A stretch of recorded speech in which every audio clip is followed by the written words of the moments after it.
اللہ کے نبی صلی اللہ علیہ وسلم فرماتے ہیں، حضور فرماتے ہیں جب مجھ پہ کوئی ایک مرتبہ درود پڑھتا ہے اللہ رب العزت اس پہ 10 رحمتیں نازل کرتا ہے۔ آگے اللہ کے نبی فرماتے ہیں جب مجھ پر کوئی ایک مرتبہ درود پڑھتا ہے اللہ اس کے 10 گناہوں کو مٹاتا ہے۔ آگے اللہ کے نبی فرماتے ہیں جب مجھ پر کوئی ایک مرتبہ درود پڑھتا ہے اللہ اس کے 10 درجات کو بلند فرماتا ہے، اور جب مجھ پر ایک مرتبہ کوئی درود پڑھتا ہے اللہ رب العزت اس کے نامہ اعمال میں بے شمار نیکیوں کا اضافہ کرتا ہے۔ ذرا آپ دیکھیں درود پڑھتا کون ہے؟ امام حق محدث دہلوی فرماتے ہیں، آپ فرماتے ہیں حضور سے وفاداروں کی پہلی علامت یہ ہے کہ جو حضور کا جتنا بڑا عاشق ہوگا اتنی کثرت سے وہ اللہ کے نبی پر درود و سلام۔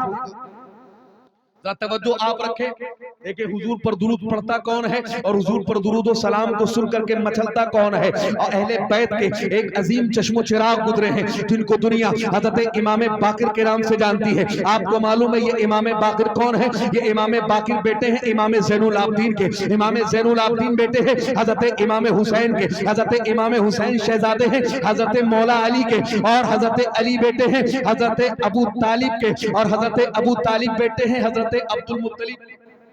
سمجھ گئے آپ؟ حضرت امام باقر کون ہے؟ یہ اللہ کے نبی صلی اللہ علیہ وسلم کی آل سے آپ کا تعلق ہے۔ اللہ کے نبی صلی اللہ علیہ وسلم کی آل کے بڑے عظیم چشم و چراغ گزرے ہیں۔ علماء فرماتے ہیں، مورخین لکھتے ہیں، ایک مرتبہ ایک سائل حضرت امام باقر کی بارگاہ میں آیا، توجہ رکھیں آپ، حضرت امام باقر کی بارگاہ میں آتا ہے، آنے کے بعد ایک سوال کرتا ہے، حضرت امام باقر سے کہتا ہے یہ ایک چاندی کی ڈبیا ہے، اس ڈبیا کے اندر 7 بال ہے، توجہ رکھیے گا۔ وہ سائل کہتا ہے اے امام باقر یہ چاندی کی ڈبیا ہے، اس کے اندر 7 بال ہیں۔ حضرت امام باقر فرماتے تم مجھ سے پوچھنا کیا چاہتا ہے؟ وہ سائل کہتا ہے اے امام باقر میرے علاقے میں یہ بات مشہور ہو چکی ہے کہ یہ بال اللہ کے نبی صلی اللہ علیہ وسلم کے ہیں، یہ حضور کے منہ مبارک ہیں۔ وہ کہتا ہے اے امام باقر مجھے اس کے بارے میں تحقیق نہیں ہے، مجھے معلوم نہیں ہے کہ یہ واقعی میں حضور کے منہ مبارک ہے یا کسی اور کے ہیں۔ تو امام باقر فرماتے ہیں تم مجھ سے پوچھنا کیا چاہتا ہے؟ تو وہ سائل کہتا ہے میں آپ کی بارگاہ میں اس لیے آیا ہوں کہ گھر کی بات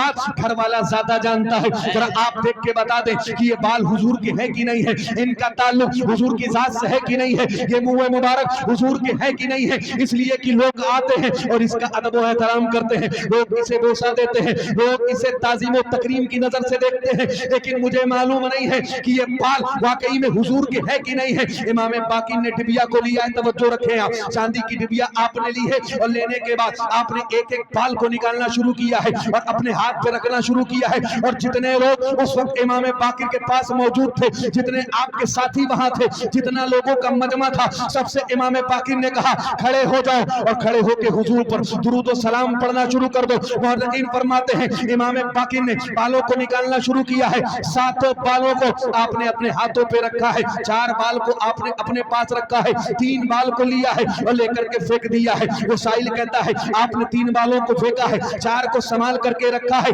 اگر میں پھر اپنے علاقے میں ان 4 بالوں کو لے کے واپس گیا، اگر لوگوں نے مجھ سے پوچھ لیا کہ جب تو گیا تھا تیرے ساتھ میں 7 بال تھے لیکن جب تو آیا ہے اس ڈبیا میں صرف 4 بال ہیں، آخر 4 کو رکھا کیوں گیا ہے اور 3 کو پھینکا کیوں گیا ہے؟ اس نے کہا اے امام باقر آپ مجھے بتا دیں کہ آپ نے 4 بالوں کو محفوظ رکھا ہے، 3 بالوں کو واپس پھینکا ہے۔ ذرا آپ توجہ کریں، قربان جائیں امام باقر کی میتھڈ پر، قربان جائیں آپ کے تفقہ فی الدین پر، قربان جائیں آپ کے علم پر۔ اگر آج یہ سوال ہمارے پاس آتا یا ہمارے علماء کرام کے پاس آتا، اگر کوئی سائل دن میں یہ سوال لے کر کے آتا تو ہم سورج کی روشنی میں بال کو رکھ کے دیکھتے،